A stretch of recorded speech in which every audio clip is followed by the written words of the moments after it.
영순이 여러분 안녕하세요. 세계 각국의 러브콜을 받으며 개발에 박차를 가하고 있는 한국의 KF-21 보람의 전투기 7월 19일 첫 비행시험을 시작으로 최근 7차 비행에 성공했다는 소식이 들려오며 개발이 순조롭게 진행 중인 듯 보였습니다.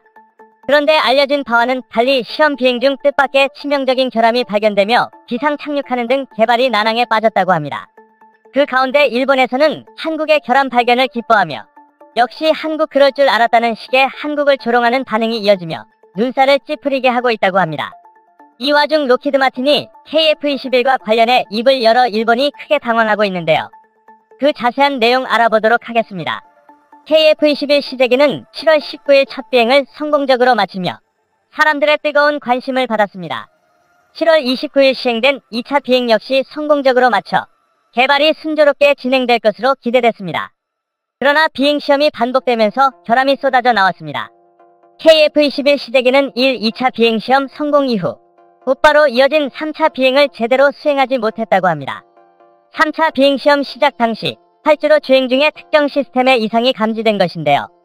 시스템 이상으로 인해 비행이 위험한 것으로 판단되어 이륙이 금지되기도 했습니다. 이어진 4차 비행시험은 이륙에 성공하며 비교적 성공적으로 진행되는 듯했으나 비행 중 또다시 경보가 울리며 위기를 맞았습니다. 3차 비행시험 때와는 또 다른 시스템 오류가 발견되면서 비행 불가 판정을 받고 즉시 착륙할 수밖에 없었습니다. 그 후 5차 비행시험의 경우 테스트를 담당한 파일럿이 코로나19에 감염되어 취소되는 등 우여곡절을 겪기도 했습니다.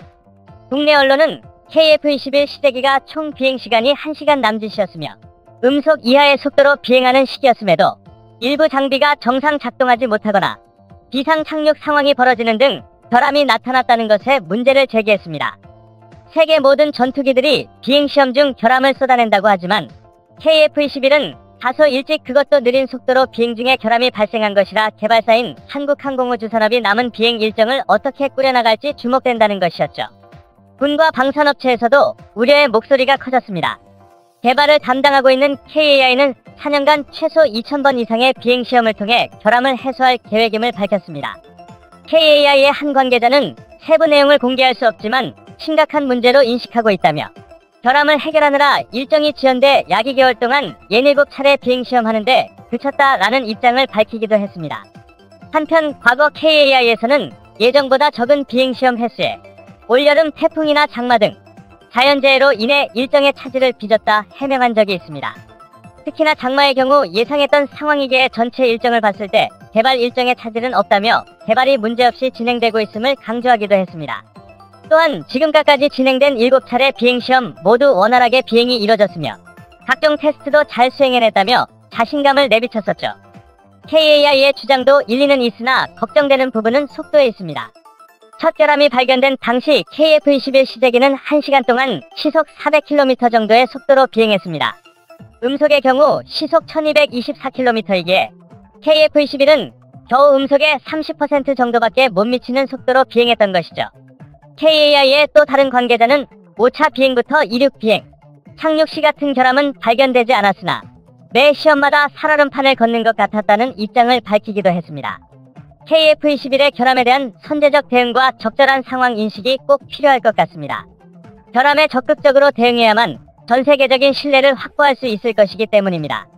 한편 일본에서는 한국의 KF-21 전투기 관련 기사에 조롱 섞인 댓글들이 달리며 한국의 기술력을 무시하는 반응이 속속들이 발견되면서 온 국민의 분노를 사기도 했습니다. 몇몇 댓글을 소개해드리도록 하겠습니다. KF-21은 해외로부터의 기술 지원을 받고 있고 엔진 등도 미국으로부터의 수입품이지. FX는 제5세대를 넘는 다음 세대의 전투기이고 미국과 영국의 부탁도 아니지.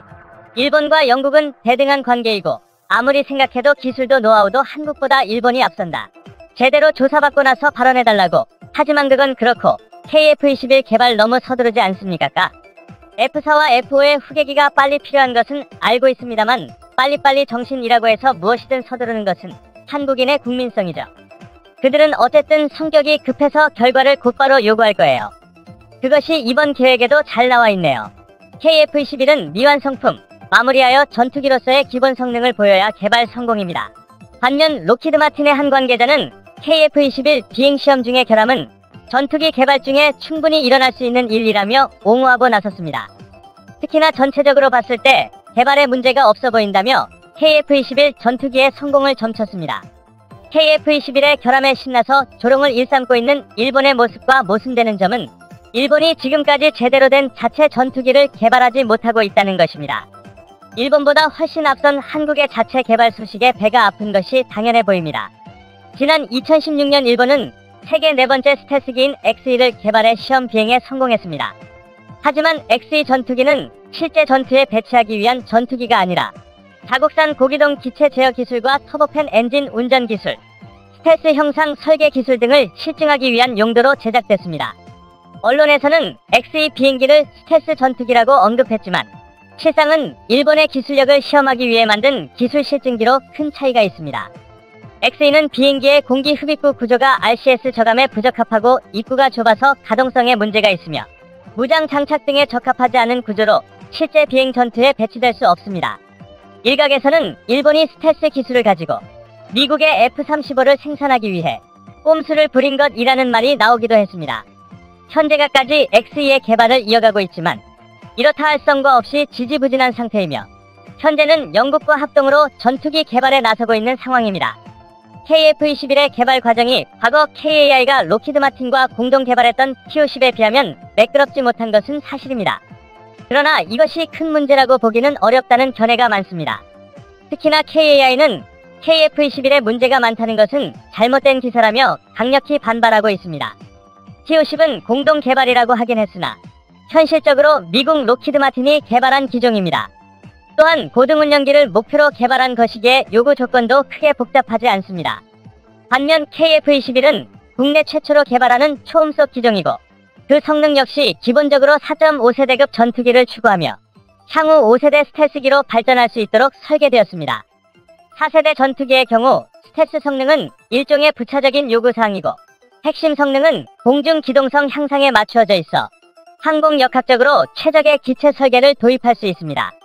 이에 반해 KF-21은 향후 F-22나 F-35와 비견될 정도의 스텔스기로 개량될 수 있는 스텔스 설계가 처음부터 도입되었습니다. 스텔스 설계의 경우 항공역학적으로 충돌하는 경우가 많으며 기체 설계면에서도 최적의 공기역학적 설계를 벗어나는 경우가 많습니다. 또한 KF-21은 65%에 달하는 높은 국산화를 추구해 내장된 항공전자 장비 대부분이 국산으로 채워져 있기에 처음부터 개발 리스크가 높았습니다. 이렇게 KF-21의 개발 리스크는 처음부터 예상된 것이었습니다. KAI의 개발자들 역시 KF-21이 앞서 개발된 T-50처럼 쉽게 개발할 수 있는 기종이 아니라는 점을 분명히 인식하고 있습니다. 결국 앞으로도 시행착오는 계속해서 반복될 수 있으며 4년으로 예정된 개발 기간이 그보다 더 늘어날 수도 있습니다. 미국이 개발한 전투기도 자주 추락 사고가 발생하는데 처음부터 높은 리스크를 각오하고 개발에 나섰던 국산형 전투기가 아무런 문제 없이 순조롭게 개발된다는 것 자체가 어려운 일인 것입니다. 한편 그간 발견됐던 KF-21 시제기의 결함이 KAI에 의해 철저히 의도된 것이었음이 밝혀지며 분위기가 반전됐습니다. KAI에서는 KF-21의 3차 비행시험이 무사히 끝나자 최신형 4.5세대 전투기에 걸맞게 다기능 비행 체계로의 빠른 전환을 시도했습니다. 4차 비행부터는 평범한 비행을 넘어서 다양한 기술을 융합하는 실험을 최초로 시행했습니다. 두 번째 비행 중 나타난 결함은 센서 퓨전 기술과 관련이 있습니다. 동시에 20여 개 이상의 표적을 탐지 추적하고 공대공, 공대지, 공대함 동시 탐색 모드 및 추적 모드를 지원하는 등 다양한 기능을 수행해야 하기에 그 과정 역시 복잡할 수밖에 없습니다. 당연히 상당한 테스트를 거쳐야만 하는 거죠. KF-21의 비행시험 중 결함이 발견될 수밖에 없었던 또 다른 이유도 있습니다. KAI는 추후 KF-21의 성능 개량을 통해 공대공 표적 동시 추적 수와 SAR 해상도를 향상시킬 계획입니다. 비역조 표적 식별 기능 및 광대역 데이터 링크를 탑재하려면 비행시험 중 비행 자체보다는 다기능 시스템이 정상 작동하는지 고속 연산이 가능한지를 확인하는 것에 집중할 필요가 있습니다.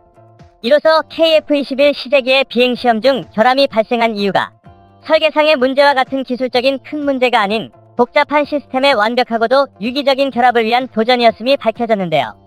비행시험의 경우 많은 실패를 겪을 수밖에 없는 것은 당연한 이치입니다. 초기에 많은 결함이 발견된다는 것은 어떻게 보면 오히려 잘된 일일 수 있습니다. 우리 KF-21 보람의 전투기가 많은 실패를 겪어가며 최대한 많은 결함을 조기에 발견해 보다 완성도 높은 전투기를 개발할 수 있기를 응원하며 지켜보겠습니다. 영상을 시청해주셔서 감사합니다. 좋으셨다.